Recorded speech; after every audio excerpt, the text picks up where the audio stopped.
Comment ces jeunes s'auto-censurent-ils? Ils n'y croient pas dès le départ, ils veulent pas le savoir? Oui, alors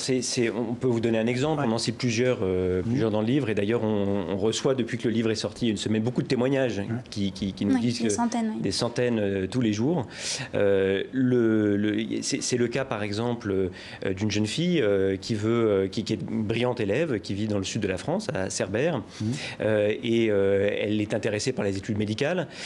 mais elle se dit que faire des études de médecine, c'est aller à Montpellier, c'est à 2 heures de train, c'est loin, donc il y a la distance, il faut prendre un logement sur place, et ses parents n'ont pas forcément les moyens, il y a des frères et sœurs qui sont aussi là, et puis elle ne connaît pas de médecin, elle ne connaît pas le parcours dans le détail pour faire les études de médecine, et au bout du compte, elle se dit, c'est pas pour moi, effectivement, et elle le dit, ce que disait Salomé, elle se sent illégitime pour faire ce métier. Pas autorisée à rêver de telle filière, pas autorisée à rêver de tel métier.